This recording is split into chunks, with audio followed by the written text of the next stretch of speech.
This is Shir 29 in our Avodas Habitachon series. Today, we're continuing to analyze the deep parameters of executing Hishtalas to achieve wealth.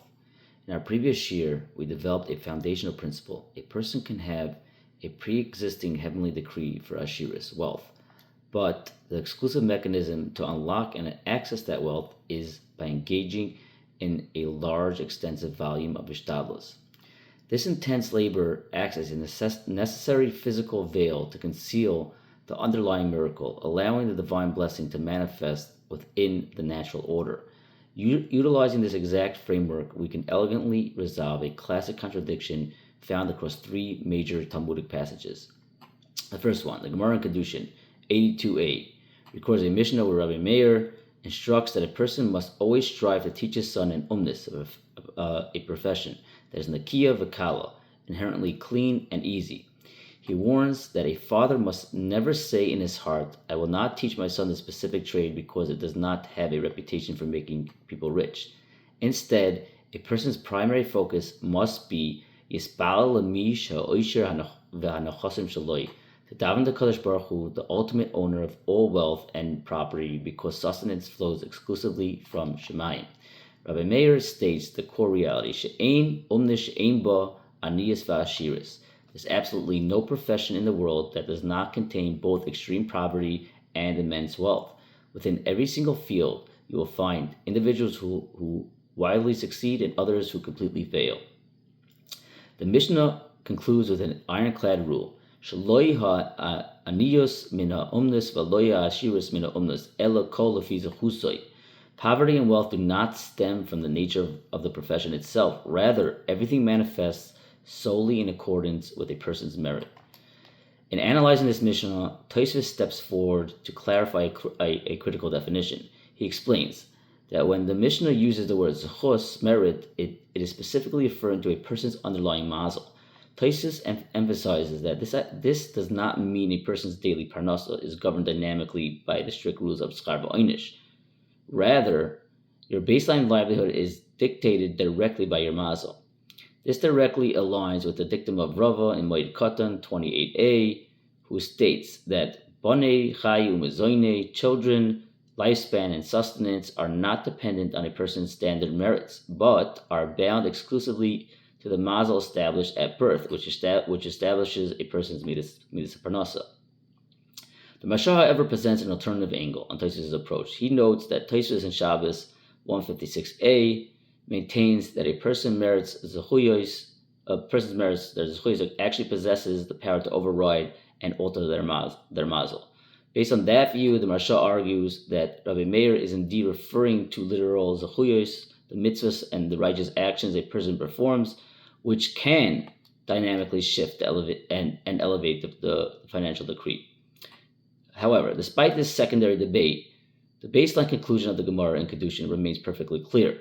From a functional perspective, you should not differentiate between various career paths because the job itself has no causal power over your wealth. However, we must confront the Gemara in Yevamos that appears to directly contradict this paradigm.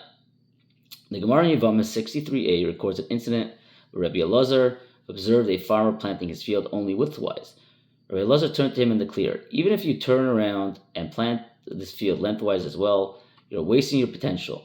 There is a far more superior profession available to you, which is engaging in commercial business. The Gemara follows with a parallel account involving Rav, who was walking between rows of standing grain and observed the stalks swaying aggressively back and forth in the wind. Rav looked at them and said, "You can wave in the wind as much as you want, but dealing in commerce is a vastly superior path." To cement this hashkafa, Rava delivers a striking financial contrast. If a person invests 100 zuz into commercial business, he will ensure a lifestyle of basar v'yayin, meat and wine, all the days of his life. But if a person invests the same 100 zuz into karka, agriculture, he will be reduced to meager diet of salt and unripened grain, because agriculture work yields highly limited profits. As Rashi and Meiri explained explicitly on the page, this Gemara introduces a definitive hierarchy. All professions are absolutely not equal. Working the land, avodas karka, is characterized as the least effective pursuit, while commercial business is crowned as the most profitable profession. This supremacy of commerce is mirrored in Psachim 113a, where a Papa openly boasts, Im loi durami sichra loi is iarti. If I had not engaged in manufacturing of beer, I never would have become wealthy. The Gemara asks why beer making is colloquially termed sunnah, and Rav Chisda answers that this is an acronym for soid noah, meaning excellent advice. As the Rashbam explains, Chazal are giving over a highly practical counsel. Manufacturing beer is a prime, highly effective vehicle to actively generate wealth. By developing the metaphysical principles we developed last year, we can harmonize these seemingly contradicting Gemaras into a single, seamless worldview. When the Mishnah Kedusha commands a person to choose a trade that is strictly Nakiya Vakala, clean and easy, and dismisses the financial prestige of the job, is speaking exclusively to a person seeking basic necessities and baseline survival, and is an ironclad rule. A person's absolute survival needs are pre-calculated. Because your choice of career has zero casual influence over your baseline survival, there is no logical reason to strain yourself in brutal industry. You might as well select a profession that is clean, simple, and physically undemanding. Conversely, the passages in Yevamos and Pesachim are addressing an entirely different objective, an individual who is actively seeking ashiris, extraordinary wealth, through targeted tefillah and intense rachmei shemayim, or because they possess a latent capacity of wealth in their mazel.